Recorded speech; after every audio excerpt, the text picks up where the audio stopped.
할텐서울 복음방송 주안의 하나 3부 방송으로 이어집니다.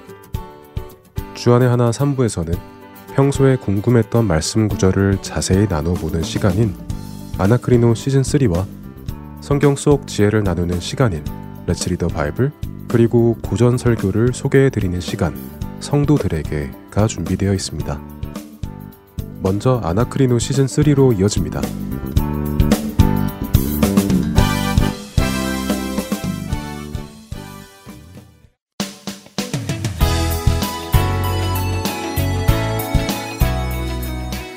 시청자 여러분 안녕하세요. 여러분과 함께 성경을 상고하는 프로그램 아나크리노 진행의 민경은입니다. 네, 여러분 안녕하세요. 강순기입니다. 아나크리노, 지난 시간에는 하나님께서 나의 삶을 두고 맹세하신다는 표현에 대해서 상고해 보았습니다. 에스겔서를 비롯한 많은 곳에서 하나님께서 하나님의 삶을 두고 맹세하신다는 말씀은 한국어 번역상에서 생겨난 표현이라는 것도 알게 되었죠.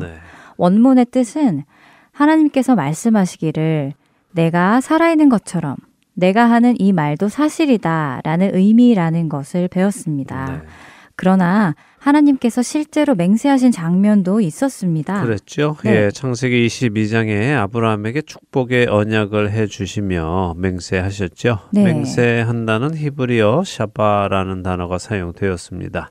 그리고 그 의미를 신약 성경 히브리서에서 찾아보았죠. 네, 히브리서 6장 13절과 14절에서 하나님께서 하나님보다 더 믿을 만한 존재가 없기에 하나님 스스로에게 맹세하셨다라고 설명하시는 것을 보았고, 맹세하지 않으셔도 진리만을 말씀하신 하나님께서 맹세까지 하시면서 아브라함을 축복하신 것은 하나님께서 그 약속을 반드시 지킬 것이라는 뜻을 강조하신 것임을 배웠습니다. 네, 그러니 우리는 그 하나님을 언제나 신뢰하며 우리에게 주어진 신앙의 삶을 살아가야 할 것입니다. 자, 이제 오늘 함께 상고할 성경 구절을 나눠보지요. 네, 지난 시간 끝에 이미 알려드렸습니다. 베드로전서 3장 19절과 20절에 보면 예수님이 옥에 있는 영들에게 복음을 전하셨다고 하는데, 이미 죽은 사람들에게 왜 복음을 전하셨는지 궁금합니다 라는 질문을 소개해 드렸는데요. 지난 시간에도 우리가 읽어보았지만 베드로전서 3장 19절과 20절에는 복음을 전하셨다는 말씀이 없었습니다. 대신에 다음 장인 4장 6절 말씀에 이를 위하여 죽은 자들에게도 복음이 전파되었다라는 말씀이 있어서 이 말씀과 함께 연결해서 생각하는 분들이 많이 계시다고 설명해 주셨어요. 네, 그래서 베드로전서 3장과 4장을 한 주간 상고해 보시라고 말씀을 드렸습니다. 민경은 아나운서는 상고해 보셨습니까? 네, 저도 읽어보았는데요. 지난주에 이미 말씀하신 것처럼 베드로전서 3장에는 복음을 전하셨다는 말씀은 없더라고요. 대신에 선포하셨다라고 되어 있는데 성경 원어를 찾아보니까요. 케루소라는 헬라어로 복음을 전한다는 의미가 아니라 선언하다, 선포하다, 설교하다라는 의미더라고요. 네, 맞습니다. 케루소라는 단어는요, 공적으로 어떤 것을 선언하는 것을 말합니다. 물론 복음을 선포할 때에도 사용할 수는 있습니다. 그러나 선포하다라는 말 자체가 복음을 선포하는 것은 아닙니다. 사실 헬라어에서 복음을 전한다라는 말은 유앙겔리조라는 표현을 사용합니다. 알겔로라는 알리다, 소식을 전하다라는 말 앞에 좋은이라는 유를 합쳐서 좋은 소식, 곧 복음을 전하다라는 말로 사용되죠. 그렇게 선포하다 자체는 복음을 전하는 것은 아닙니다. 그것보다 성경에서 이 케루소는 하나님의 진리를 전하다, 하나님의 진리를 선언하다 하는 의미로 많이 사용이 되는데요. 그래서 이 선언을 들은 사람에게 영원한 책임을 부여하는 의미도 가지고 있다고 성경 사전은 설명을 합니다. 네, 듣는 사람으로 하여금 들은 것에 대한 책임이 주어진다고요. 네. 이 구절을 해석하는데 큰 영향을 끼칠 것 같아요. 네, 그렇죠. 이 구절을 이해하는 데 도움이 될 수 있는 정보입니다. 자, 일단 먼저 베드로전서 3장을 생각해 보죠. 사실 어떤 사람들은 이 구절을 근거로요, 죽은 후에도 회개의 기회가 있다라고 하기도 합니다. 죽은 후에 회개의 기회가 있다고요? 네. 그럼 지옥 갈 사람이 천국으로 갈 수 있다는 말인가요? 그건 아니지 않나요? 네, 아니죠. 예, 만일 그것이 가능하다면 많은 사람들이 살아서는 자기의 육신이 원하는 대로 살고 죽은 후에 회개하고 천국에 가려고 하지 않겠습니까? 그렇죠. 네, 죽은 다음에는 끝이 아니라 분명 사망과 영생의 심판이 있다는 것이 분명히 알게 될 텐데 누가 그때 그 기회를 잡지 않겠습니까? 그런데 성경은 절대 그렇게 말씀하시지 않으시죠? 그렇기에 그런 의도의 말씀 해석은 비성경적입니다. 자, 함께 베드로 3장을 읽어보며 상고를 해보죠. 먼저 3장 19절과 20절 한 절씩 읽어볼까요? 네, 3장 19절입니다. 그가 또한 영으로 가서 옥에 있는 영들에게 선포하시니라. 그들은 전에 노아의 날 방주를 준비할 동안 하나님이 오래 참고 기다리실 때에 복종하지 아니하던 자들이라. 방주에서 물로 말미암아 구원을 얻은 자가 몇 명뿐이니 겨우 8명이라. 자, 이렇게만 읽어서는 이 말씀이 무슨 말씀인지 명확하게 이해가 됩니까? 한번 정리를 해보죠. 이 두 구절에서 우리가 알 수 있는 분명한 사실을 먼저 한번 나열해 보지. 어떤 것들이 있습니까? 네, 일단 19절에 예수님께서 영으로 옥에 가셨고 그 옥에 있는 영들에게 선포하셨다는 것이고 네. 그 영들이 누구인지 우리는 알 수 있는 것 같아요. 그 영들은 노아의 방주 때에 복종하지 않은 사람들의 영이라는 것을 알 수 있습니다. 네, 그렇습니다. 그리고 이와 함께 노아의 때에 구원받은 사람은 겨우 8명이었다는 사실이 포함되어 있죠. 이렇게만 봤을 때 분명한 것은 예수님이 노아의 때에 죽은 불순종한 사람들이 있는 옥에 가서 선포를 하셨다 하는 것 외에는 알 수가 없습니다. 예수님이 선포하셨는데 무엇을 선포하셨는지는 알 수가 없지요. 그래서 선포하다라는 헬라어 케루소가 복음을 선포하는 데에 자주 사용되었으니 복음을 선포했을 것이다 하고 생각하게 된 것입니다. 그렇지만 우리는 이 말씀을 이해하기 위해서 앞에서부터 읽어와야 합니다. 그렇게 해야 우리가 문맥 속에서 성경이 하시려는 말씀이 무엇인지를 이해할 수 있게 되죠. 한두 구절만 가지고는 오해하기가 쉽습니다. 그렇죠. 우리가 정말 많은 경우 그렇게 한두 구절만 읽고 해석을 해서 오해를 하게 되는 것을 많이 봅니다. 네. 그럼 여기서는 어디서부터 보아야 이해가 될까요? 예, 뭐 물론 성경은 각 권에 처음부터 쭉 읽어가야 이해가 가장 잘 되지만요. 또 책 속에서 주제가 바뀌는 경우들이 있으니 그 주제가 시작되는 부분에서 읽어가면 그래도 이해하는 데 도움이 될 것입니다. 제가 이렇게 말씀을 드리는 것들을 잘 기억하시기 바랍니다. 이 아나크리노 프로그램을 진행하는 이유가 성경을 상고하는 것에만 있는 것이 아니라 성경을 상고해 나가는 방법도 함께 나누는 것이라고 말씀드렸죠. 네, 그렇죠. 그러니까 성경을 상고해 나가기 위해서는 이렇게 한 주제를 말씀하시는 문맥 안에서 그 말씀을 이해해야 한다는 것이군요. 그렇죠. 여기 베드로전서 3장의 경우 1절에서 7절까지는요. 아내와 남편의 관계에 관한 권면의 말씀이 있습니다. 네. 아내는 남편에게 순종하고 남편은 아내를 사랑하라는 말씀이죠. 그리고 이어지는 8절에서 마지막 절인 22절까지는요. 고난에 관한 말씀인데요. 특별히 선을 위한 고난을 달게 받으라라는 말씀입니다. 선을 위한 고난을 달게 받으라. 그러니까 당연히 받아들여라 하는 말이겠군요. 네, 그렇습니다. 간단히 정리해 드리면요. 베드로 사도는 악을 악으로 욕을 욕으로 갚지 말고 도리어 복을 빌어주라고 하십니다. 자, 누구에게 그렇게 하라는 것입니까? 아무래도 세상이겠죠. 그렇죠. 세상이 우리를 욕해도 세상이 우리에게 악을 행해도 그대로 갚아주지 말고 복을 빌어주라고 하시죠. 자, 누가 생각이 나십니까? 십자가 위에 예수님이 생각나네요. 네. 자신을 조롱하고 욕하는 자들에게 같은 방법으로 갚아주신 것이 아니라 그들의 영혼을 위하여 하나님께 용서를 간구하셨잖아요. 맞습니다. 예수님이 그렇게 하셨죠. 그러니까 지금 베드로는 성도들에게 그 예수님을 본받으라고 이 말씀을 하고 계시는 것입니다. 이제 이어지는 베드로전서 3장 13절에서 17절을 읽어보도록 하지요. 네, 베드로전서 3장 13절부터 읽습니다. 또 너희가 열심으로 선을 행하면 누가 너희를 해하리요. 그러나 의를 위하여 고난을 받으면 복 있는 자니 그들이 두려워하는 것을 두려워하지 말며 근심하지 말고 너희 마음에 그리스도를 주로 삼아 거룩하게 하고 너희 속에 있는 소망에 관한 이유를 묻는 자에게는 대답할 것을 항상 준비하되 온유와 두려움으로 하고 선한 양심을 가지라. 이는 그리스도 안에 있는 너희의 선행을 욕하는 자들로 그 비방하는 일에 부끄러움을 당하게 하려 함이라. 선을 행함으로 고난받는 것이 하나님의 뜻일진데 악을 행함으로 고난받는 것보다 나으니라. 네, 자 베드로 사도는 말씀하십니다. 너희가 열심으로 선을 행하면 누가 너희를 해하리요라고 물으시죠. 네. 이 말의 의미는 해할 사람이 없다는 것입니다. 그러니까 원칙적으로는 선을 열심히 행하는 사람을 미워할 사람은 없다는 것입니다. 그런데 그럼에도 불구하고 그렇게 열심히 선을 행하는 사람의 삶에 고난이 찾아온다면 그것은 어떻게 된 일일까요? 그것은 하나님의 허락하심이 있다는 것입니다. 왜냐하면 하나님은 의인들에게 의를 위하여 고난을 받도록 허락하시기 때문이지요.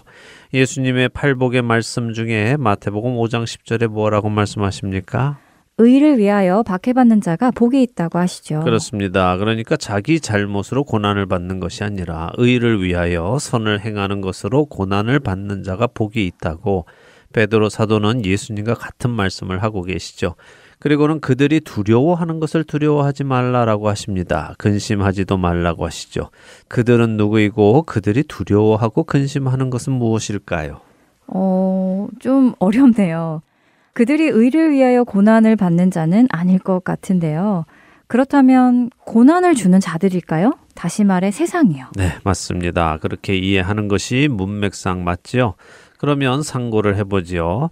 세상 사람들은 무엇을 두려워할까요? 그들은 많은 것을 두려워하겠지만 가장 근본적인 것은 고통과 아픔 그리고 어려움이고요. 결국 그것의 결과로 오는 죽음을 두려워하는 것입니다. 만일 성도들도 세상 사람들처럼 이런 고통과 아픔, 어려움과 죽음을 두려워하고 또 그렇게 될까봐 근심하면 어떻게 될까요? 선을 열심으로 행하지 못하게 됩니다.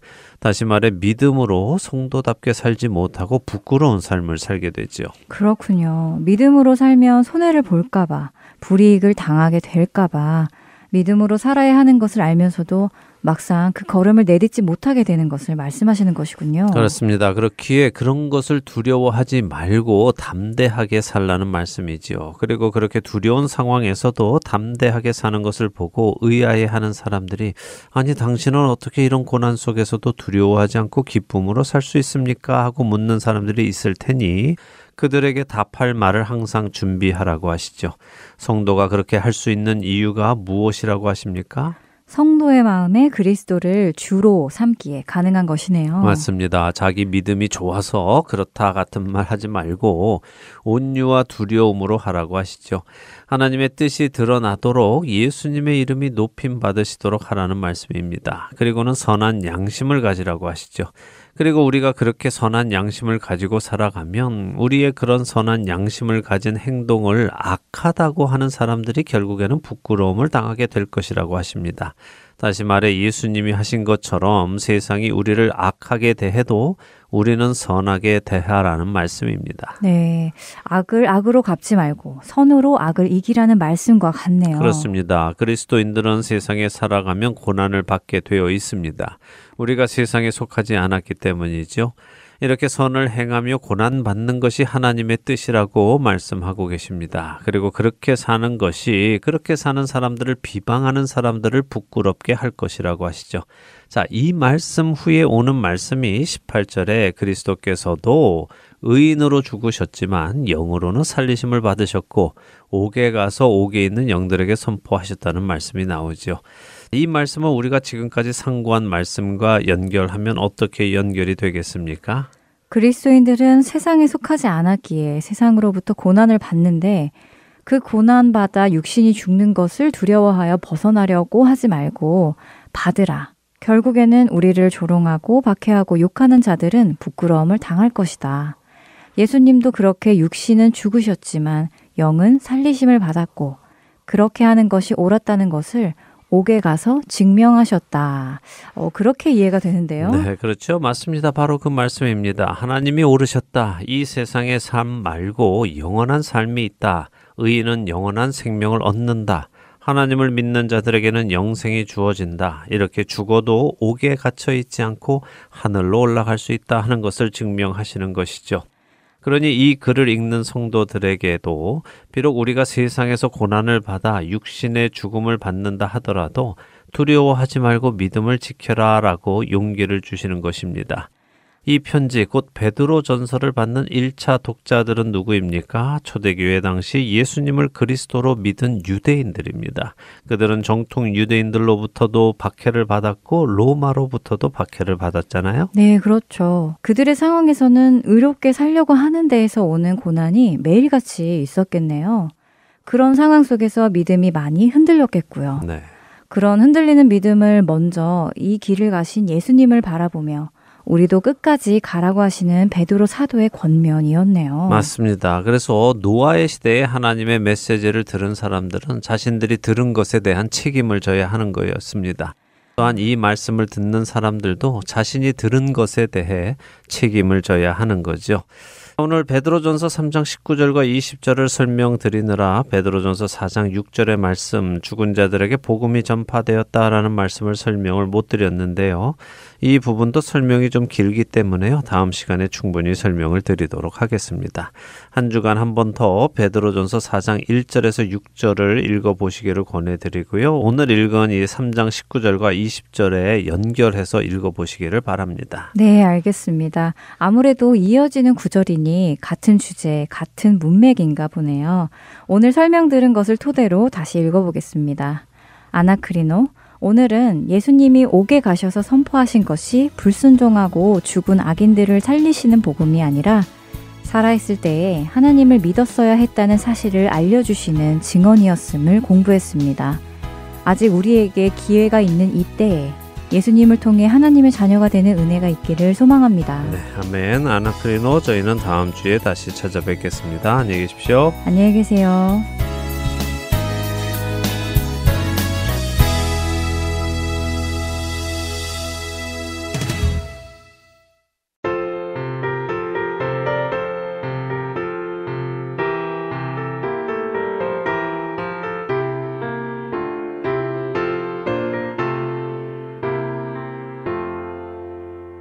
전능하고 놀라우신 나의 주님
계속해서 함께 성경을 읽고 성경 속 지혜를 나누는 시간인 Let's Read the Bible로 이어집니다.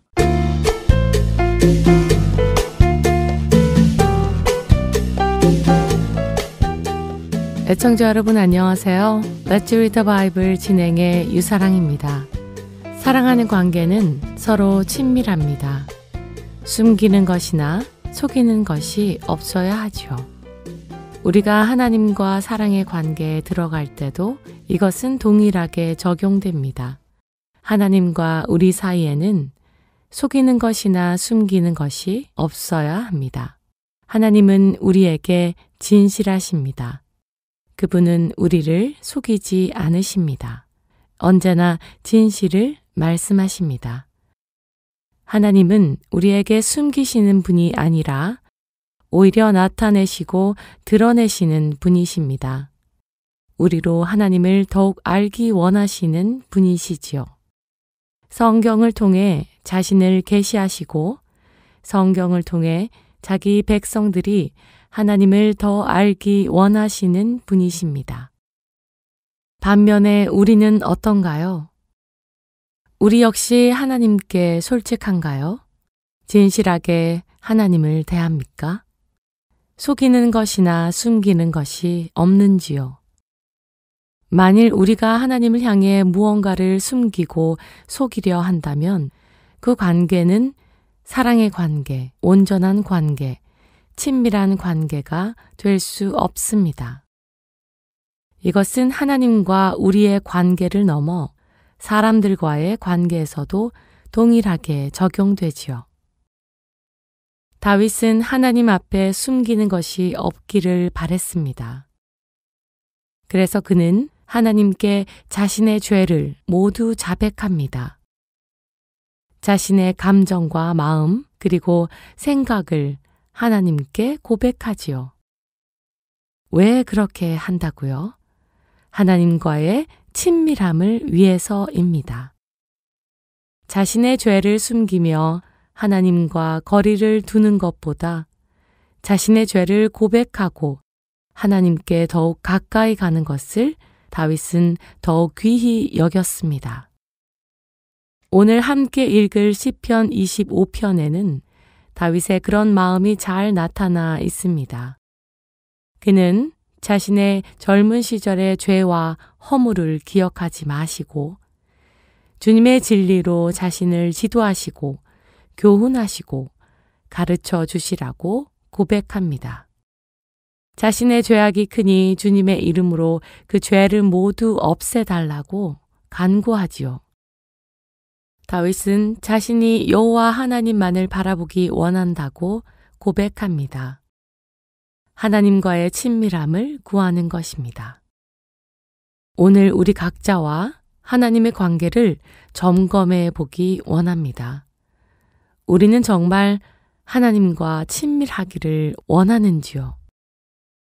만일 우리가 정말 하나님과 친밀하기를 원한다면 우리는 하나님께 속이거나 숨기는 것이 없어야 할 것입니다.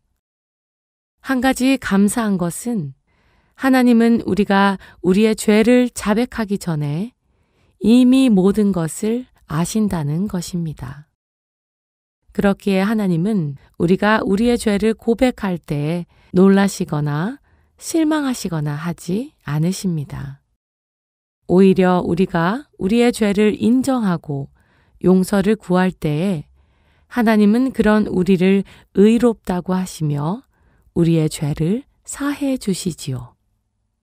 하나님과 더욱 친밀한 관계로 들어가는 우리 모두 되기를 바라며 Let's Read the Bible 시편 25편 1절에서 22절까지의 말씀을 읽겠습니다. 여호와여, 나의 영혼이 주를 우러러 보나이다. 나의 하나님이여, 내가 주께 의지하였사오니 나를 부끄럽지 않게 하시고 나의 원수들이 나를 이겨 개가를 부르지 못하게 하소서. 주를 바라는 자들은 수치를 당하지 아니하려니와 까닭 없이 속이는 자들은 수치를 당하리이다. 여호와여, 주의 도를 내게 보이시고 주의 길을 내게 가르치소서.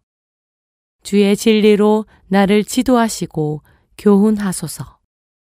주는 내 구원의 하나님이시니 내가 종일 주를 기다리나이다. 여호와여, 주의 긍휼하심과 인자하심이 영원부터 있었사오니 주여 이것들을 기억하옵소서. 여호와여, 내 젊은 시절의 죄와 허물을 기억하지 마시고 주의 인자하심을 따라 주께서 나를 기억하시되 주의 선하심으로 하옵소서. 여호와는 선하시고 정직하시니 그러므로 그의 도로 죄인들을 교훈하시리로다. 온유한 자를 정의로 지도하시며 온유한 자에게 그의 도를 가르치시리로다. 여호와의 모든 길은 그의 언약과 증거를 지키는 자에게 인자와 진리로다. 여호와여, 나의 죄악이 크오니 주의 이름으로 말미암아 사하소서. 여호와를 경외하는 자 누구냐? 그가 택할 길을 그에게 가르치시리로다. 그의 영혼은 평안히 살고 그의 자손은 땅을 상속하리로다. 여호와의 친밀하심이 그를 경외하는 자들에게 있음이여 그의 언약을 그들에게 보이시리로다. 내 눈이 항상 여호와를 바라봄은 내 발을 그물에서 벗어나게 하실 것임이로다. 주여, 나는 외롭고 괴로우니 내게 돌이키사 나에게 은혜를 베푸소서. 내 마음에 근심이 많사오니 나를 고난에서 끌어내소서. 나의 곤고와 환난을 보시고 내 모든 죄를 사하소서. 내 원수를 보소서. 그들의 수가 많고 나를 심히 미워하나이다. 내 영혼을 지켜 나를 구원하소서. 내가 주께 피하오니 수치를 당하지 않게 하소서. 내가 주를 바라오니 성실과 정직으로 나를 보호하소서. 하나님이여, 이스라엘을 그 모든 환난 속에서 속량하소서. Let's read the Bible. 오늘은 시편 25편 1절에서 22절까지의 말씀을 읽었습니다.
발걸음 주의 길로 인도하소서.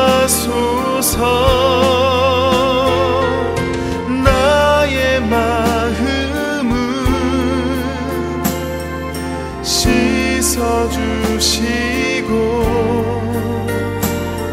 내 발걸음 주의 길로 인도하소서. 나의 마음을 씻어주시고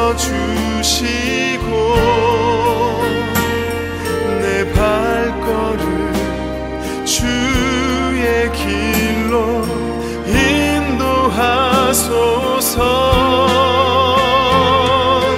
나의 마음을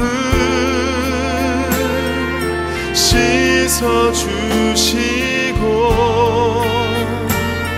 내 발걸음 주의 길로 인도하소서.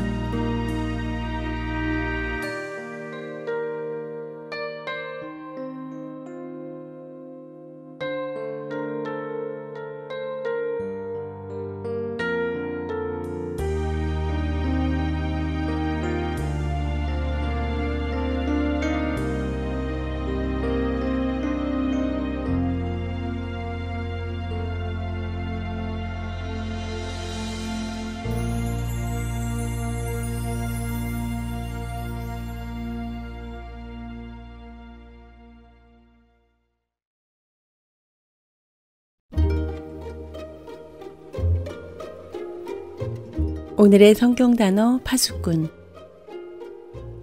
파수꾼이 아침을 기다림보다 내 영혼이 주를 더 기다리나니 참으로 파수꾼이 아침을 기다림보다 더하도다. 시편 130장 6절의 말씀입니다. 성경에 종종 등장하는 파수꾼. 파수꾼은 한자어로 이루어진 단어입니다.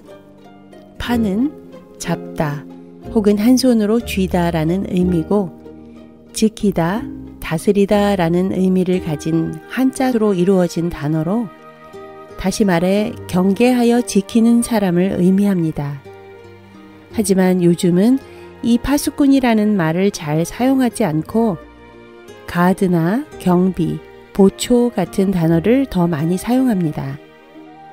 옛 이스라엘 시대의 파수꾼은 성읍과 성읍 안에 사는 사람들을 위해 성벽이나 산 위에 파수하였고, 적이 나타나면 나팔을 불어 위급한 상황을 알리는 일을 했죠. 2층 정도 높이로 멀리 볼 수 있게 높게 세워진 타워 형식의 망대 안에서 파수를 했다고 합니다. 요즘으로 이야기를 드리자면 군인들이 산 위에 세워진 초소에 들어가서 밤새 경계를 서는 모습과 흡사할 것 같습니다. 파수꾼들은 어떤 마음으로 파수를 섰을까요? 먼저는 적의 침입이 없기를 간구하며 파수를 설 것이고, 둘째는 혹시 모를 적의 침입을 주의 깊게 살피며, 마지막으로는 빨리 아침이 오기를 기다리지 않을까요? 아침이 와서 날이 밝으면 위험은 물러나 안전하게 되고 자신의 임무를 마치고 쉴 수 있기 때문에 빨리 아침이 오기를 기다렸을 것 같습니다. 바로 이런 심정을 성경에서는 파수꾼의 심정으로 표현하기도 합니다. 파수꾼이 사자같이 부르짖기를 주여 내가 낮에 늘 망대에 서 있었고 밤이 새도록 파수하는 곳에 있었더니. 이사야서 21장 8절의 말씀입니다. 파수꾼이 아침을 기다리는 것보다 더 간절하게 하나님을 기다린다고 고백하네요. 생각해보니 참 와닿았습니다. 우리 안에 파수꾼이 아침을 기다리는 것보다 더 간절히 하나님을 기다리는 마음이 있기를 소원해 봅니다. 또 하나님께서는 에스겔 선지자를 이스라엘 족속의 파수꾼으로 세우셨다고 에스겔서 3장 17절에서 말씀하십니다. 파수꾼은 적의 공격을 살피고 위험을 백성들에게 알리는 역할을 하는 사람이니 에스겔이 이스라엘의 영적인 파수꾼의 역할을 맡은 것을 표현하신 것이겠지요. 하나님께서는 에스겔에게 공의의 길에서 돌이켜 악을 행하는 이스라엘 사람들에게 멸망의 위험을 알리고 그들의 영을 깨워주는 역할을 하라고 말씀을 하신 것입니다. 그리스도인들은 어떤 면에서 이 시대의 파수꾼들이기도 합니다. 멸망할 세상 속에서 그들을 향해 위험을 경고하고 나팔을 불어 사람들이 깨어나 멸망할 세상에서 나와 영원한 하나님의 나라로 들어오도록 하는 역할을 맡은 것이지요. 그 역할을 잘 감당하는 우리 모두가 되기를 소원합니다. 오늘의 성경 단어 여기에서 마칩니다. 안녕히 계세요.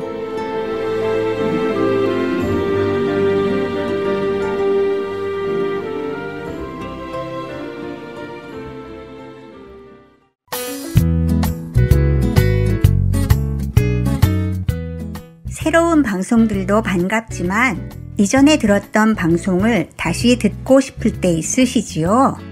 혹은 다른 사람에게 그 방송만 전해주고 싶을 때도 있으시지요? 저희 할트앤서울 복음방송에서는 그 방송만 모아서 따로 mp3 CD로 제작해 놓았습니다. 방송 모음 mp3 CD가 필요하신 분은 사무실로 연락 주시기 바랍니다. 사무실 전화번호 602-866-8999나 카톡으로 문의 주시기 바랍니다. 감사합니다.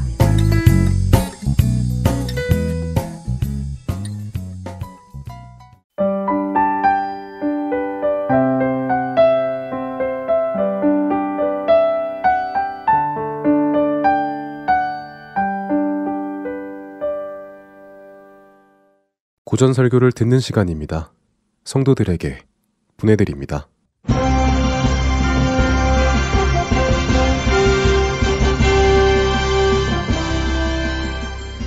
여러분 안녕하세요. 성도들에게 진행의 권혁준입니다. 성도들에게 이 프로그램은 지난 시대의 외국 설교자들의 설교를 여러분께 읽어드리는 시간입니다. 오늘은 1897년에 태어나 1963년 소천한 미국 복음주의 목사인 A.W. 토저의 예배에 관한 설교 일부를 읽어드립니다. 신앙인들이 성령님을 무시하거나 거부할 때 그들은 자신의 지혜에 따라서 마음대로 행하거나 아니면 완전히 화석화, 곧 자신들의 과거 유산을 보존하는 일에 착수합니다. 마치 과거를 보존하는 것이 무슨 큰 가치를 창조하는 것처럼. 반면 어떤 교회는 현대적인 분위기를 풍기려고 애를 씁니다.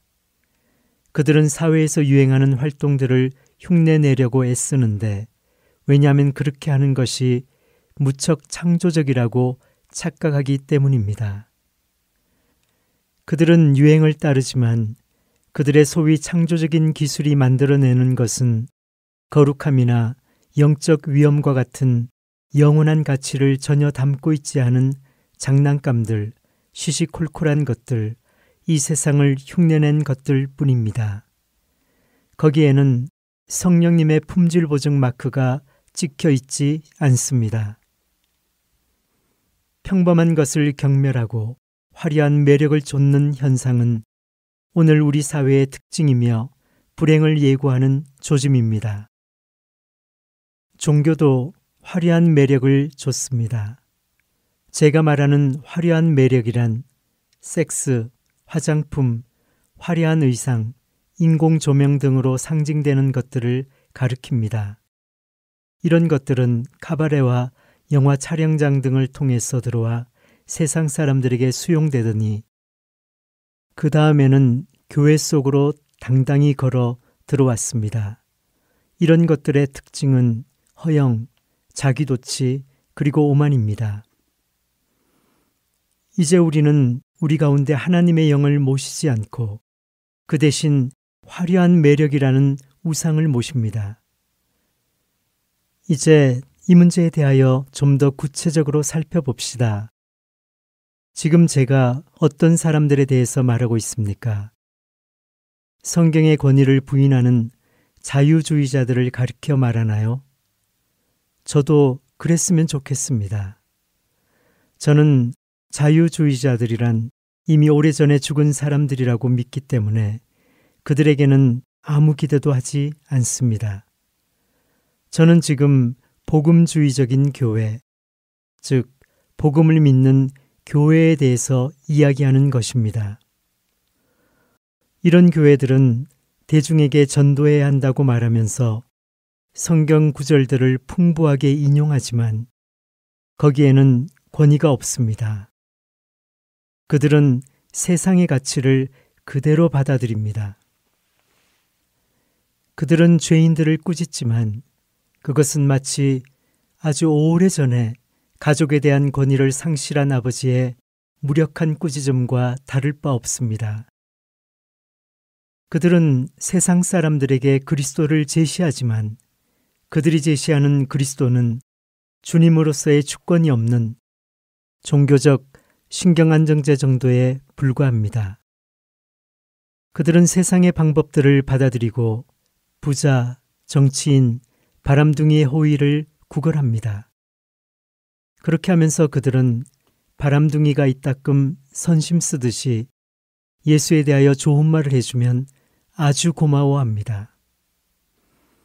기독교 저널리즘, 즉 기독교계에서 발행되는 신문이나 잡지들도 겉으로는 정통신앙을 표방하지만 외양, 논조, 정신, 언어 사용, 방법 및 목적을 보면 그들이 열심히 모방하는 세속의 신문 잡지들과 거의 구별이 되지 않습니다. 지금 크리스찬 대중은 예수님을 영접했으나 교회를 극장으로 바꾸고 예배가 무엇인지도 모르며 십자가를 오해하는 사람들입니다. 그들은 그리스도의 제자로서 살아가려면 얼마나 큰 대가를 지불해야 하는지 전혀 모릅니다. 현재 기독교의 경향은 사람들에게 천국 지향적인 사고를 심어주지 못하고 오히려 신앙을 세속화하여 타락한 인간들의 육신적 가치관에 대해 좋게 말합니다. 현재 성공을 우상화하는 교회는 대기업 회장, 영화배우, 운동선수, 정치인 및 각 분야에서 성공한 사람들에 대한 사회적 평판에 아랑곳하지 않고 그들의 신앙 간증을 전하기에 바쁩니다. 현대의 교계 지도자들은 담배 판촉 방법과 동일한 방법으로 기독교를 전파하려고 애씁니다. 그들은 고도의 긴장을 요하는 상업상의 거래나 스포츠 경기 후에 마음의 안정을 얻기 위해 담배를 피우듯이 마음의 평안을 위해 기도하라고 가르칩니다. 예수 그리스도는 단지 보통 사람에 지나지 않았고 기독교는 고도의 심리학적 원리들을 아주 지혜롭게 사용하는 종교라고 가르치는 책들이 무더기로 쏟아져 나옵니다. 산상수훈의 거룩한 원리를 거꾸로 가르칩니다. 복 있는 자들은 온유한 자들이 아니라 자만심이 강한 자들입니다. 애통하는 자들이 아니라 미소 짓는 자들이 복 있는 자들입니다. 하나님이 소중히 여기시는 자들은 심령이 가난한 자들이 아니라 세속의 언론에서 중요한 인물로 부상하는 자들입니다.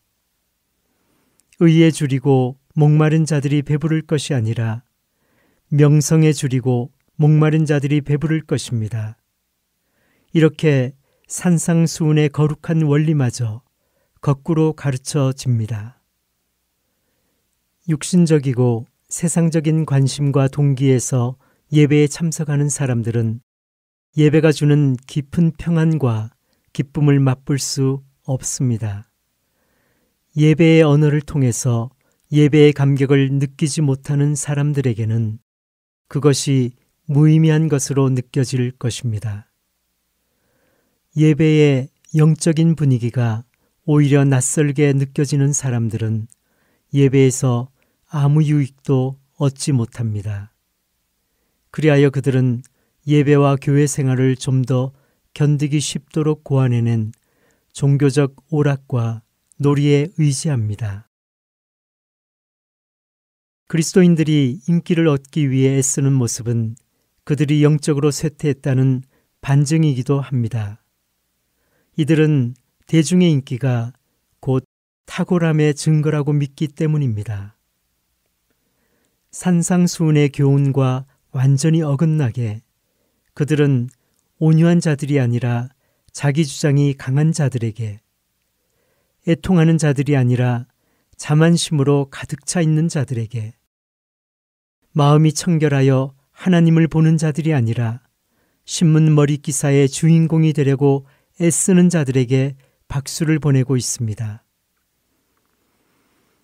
마음 깊은 곳에 하나님을 모시지 못한 사람은 외로움에서 벗어나기 위해 가능한 모든 방법을 사용합니다.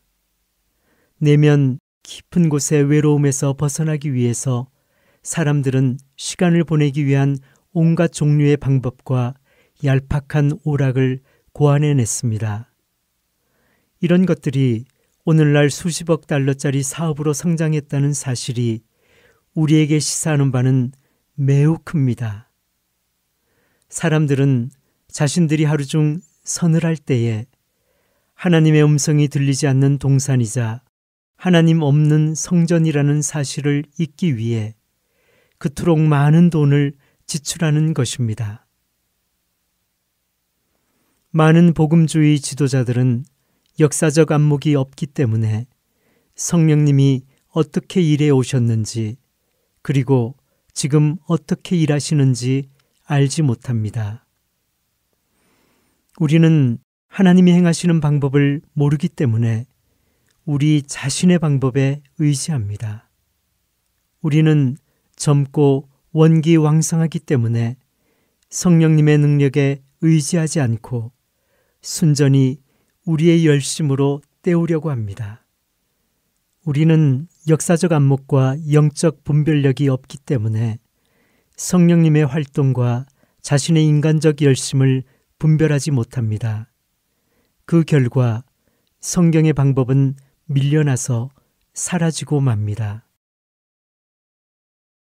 교회의 일, 전도, 세계 선교와 같은 거룩한 일을 대기업 운영 방법, 연예업 운영 방법, 메디슨 애브뉴의 광고업자의 방법으로 하려는 것은 바벨론 포로 상태에 그대로 머무르는 것이며 성령님을 근심하게 만드는 일입니다.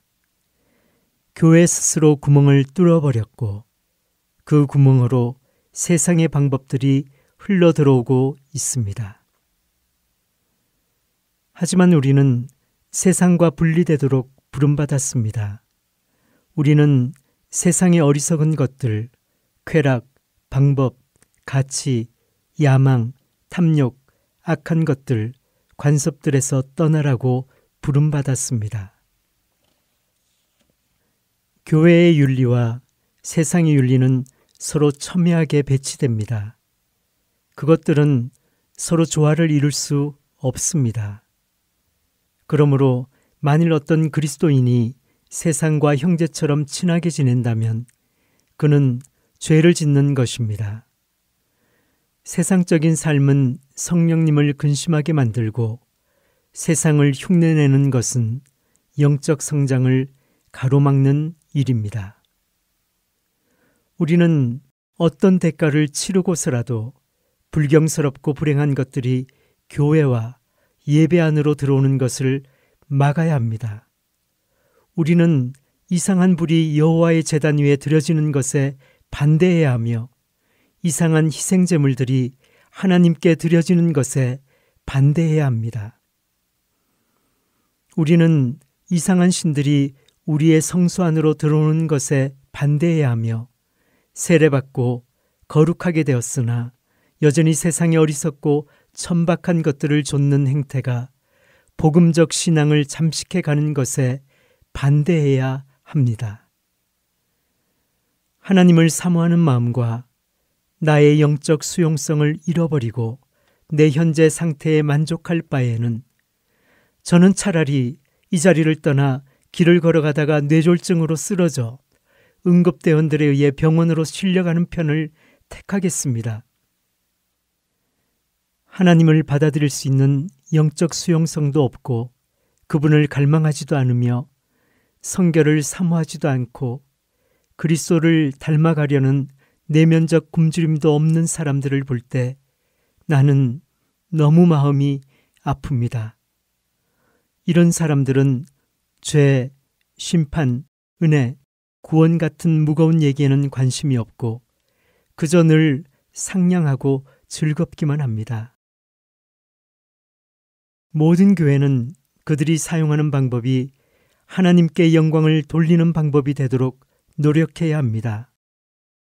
하나님을 찬양하는 음악이 아무리 기술적으로 탁월하다 할지라도 그 방법이 그분을 영화롭게 하는 것이 아니라면 진정으로 하나님을 찬양하는 것이 아닙니다. 복음주의적 교회는 철로 역정의 허영의 시장으로 변해버렸습니다. 경건의 강은 없고 여기저기 작은 경건의 웅덩이들만 있을 뿐입니다. 그나마 그 웅덩이 안에는 대부분 벌레가 꿈틀거립니다. 그러나 하나님은 우리가 강이 되기를 원하십니다. 우리가 강이 되지 못하는 이유는 올바른 소리를 듣지 못하기 때문입니다. 우리의 귀는 허영의 소리를 향해 열려 있습니다. 기독교는 허영의 종교가 되고 말았습니다. 오늘날 기독교인들은 높아지기 위해서 부끄러움도 모르고 자기를 내세우는데 혈안이 되어 있기 때문입니다. 성도들에게 마칩니다.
지금 이 시간은 할텐서울 복음선교회를 위해 기도하는 시간입니다.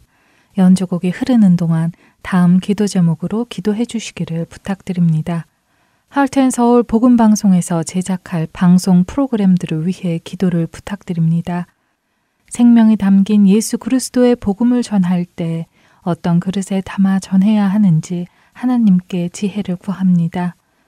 청취자들의 영혼에 심겨져야 하는 주제와 말씀들을 주시고 그 주제와 말씀들이 온전하게 전해지기 위해 하나님의 지혜가 필요합니다.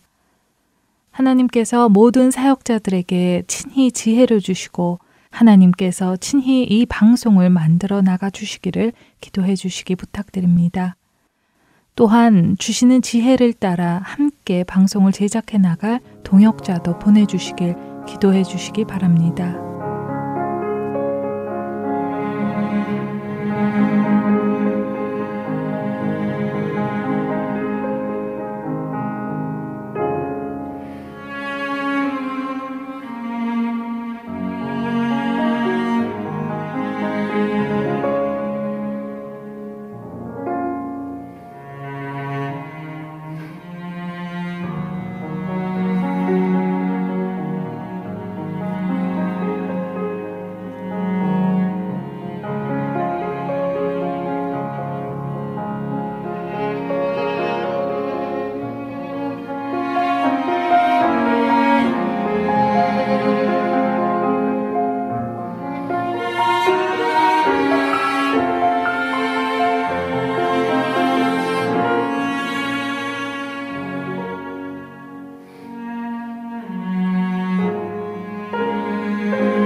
지혜와 은혜가 풍성하신 하나님 아버지, 할텐서울 복음선교회를 통하여 복음이 전달될 때 진리의 말씀만이 명료하게 전달되게 하여 주시기를 원합니다. 사람의 생각으로 진행하지 않게 하시고 주님께서 주제와 말씀이 정하여지게 하여 주시옵소서. 필요한 일꾼들도 보내주셔서 할텐서울 복음방송을 통하여 함께 지혜를 구하고 나누며 주 안에서 하나 될 수 있도록 이끌어 주시옵소서. 오직 주님께만 쓰임받는 할텐서울 복음선교회가 되기를 소망합니다. 우리 주 예수 그리스도의 이름으로 기도드렸사옵나이다. 아멘.